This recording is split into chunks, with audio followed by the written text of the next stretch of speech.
Belakangan ini ada yang menarik perhatian dari Ketua Umum PSI, Kaesang Pangarep. Retorikanya wah berapi-api banget. Nah, kali ini kita akan coba bedah bareng-bareng sebuah analisis yang mencoba menjawab apa sih sebenarnya yang ada di balik kemarahan politiknya. Nah, semuanya itu berawal dari pernyataan yang jujur aja bikin bingung ini. Jawa Tengah harus jadi kandang gajah. Banyak banget yang garuk-garuk kepala. Ini maksudnya apa coba? Oke, mari kita coba dalami analisisnya. Untuk ngerti metafora gajah ini, kita perlu lihat dulu sebesar apa sih ambisi yang diwakilinya. Dan ternyata, ini bukan ambisi yang biasa-biasa aja loh. Jadi menurut analisis ini, targetnya itu bukan cuma mau ngalahin PDIP yang kita tahu kan dijuluki kandang banteng. Bukan, ini lebih jauh lagi. Ini tuh semacam deklarasi perang buat semua partai yang udah lama bercokol di sana. Disinilah kita mulai lihat. Ada jurang yang besar banget antara ambisi dan kenyataan. Coba deh Anda lihat grafiknya. Jomplang banget kan? Saking jauhnya, sumber yang kita kaji ini sampai menyebut target ini tuh tidak logis atau bahkan gila kuadrat. Jadi pertanyaannya, kenapa pasang target yang kelihatannya mustahil begini? Dan kenapa harus disampaikan dengan emosi yang meluap-luap?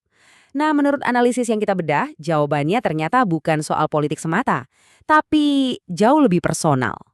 Oke, jadi sumber ini mengajukan dua kemungkinan besar yang jadi pendorong utama di balik motivasi Kaesang yang begitu menggebu-gebu ini.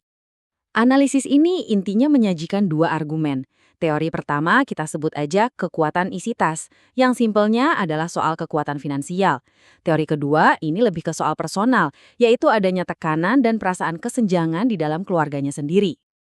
Teori yang pertama ini sebenarnya bukan asumsi kosong loh. Ini diperkuat oleh pernyataan Kaesang sendiri di masa lalu, yang intinya menunjukkan kalau dia percaya banget bahwa uang itu jadi kunci pamungkas buat meraih kekuasaan politik. Oke, sekarang kita pindah ke teori kedua, yaitu soal adanya kesenjangan atau gap dalam pencapaian politik di dalam keluarganya. Coba kita lihat faktanya. Kakaknya, Gibran, sekarang jadi wakil presiden Indonesia.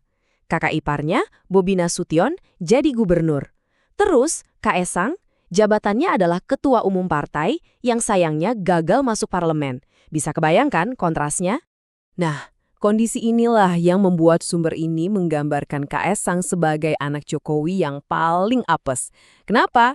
Karena dia satu-satunya yang gak punya jabatan formal di pemerintahan dan segala keistimewaannya. Ini katanya menciptakan motivasi yang kuat banget buat dia untuk bisa meraih kemenangan politik yang super besar, biar bisa menyaingi atau bahkan melampaui pencapaian saudara-saudaranya. Lalu, analisis ini menunjuk ke satu momen spesifik.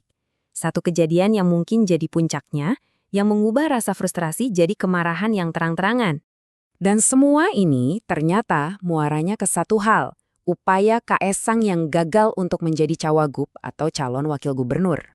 Jadi ceritanya begini, ada rencana di DPR buat mengubah aturan batas usia pencalonan. Tapi publik dan mahasiswa langsung bereaksi keras. Mereka protes karena yakin aturan itu dibuat khusus untuk meloloskan Kaesang. Nah, karena tekanannya begitu besar, partai-partai politik pun akhirnya mundur dan membatalkan rencana itu. Hasilnya, kesempatan Kaesang untuk maju di Jawa Tengah pun tertutup rapat. Nah, kegagalan inilah yang menurut analisis ini jadi alasan utama kemarahannya. Ambisi pribadinya dijegal oleh sistem politik yang ada. Dan sekarang, dia seolah bersumpah untuk melawan balik sistem itu sendiri. Jadi, apa nih yang bisa kita tarik dari seluruh analisis soal api politik Kaesang ini? Apakah ini murni emosi atau sebetulnya sebuah strategi?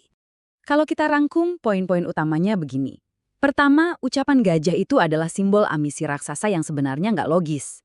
Kedua, ada dua motivasi pribadi di baliknya. Keyakinan pada kekuatan uang, dan perasaan kalah saing di keluarga. Ketiga, pemicu utamanya adalah jalan politiknya yang buntu saat mau jadi cawagup. Jadi, kesimpulannya, ini semua lebih mirip reaksi emosional, bukan sebuah strategi yang sudah diperhitungkan dengan matang. Dan ini membawa kita ke sebuah pemikiran terakhir. Meskipun sumber ini melihatnya sebagai halusinasi, kita tahu kan, sejarah itu seringkali penuh kejutan.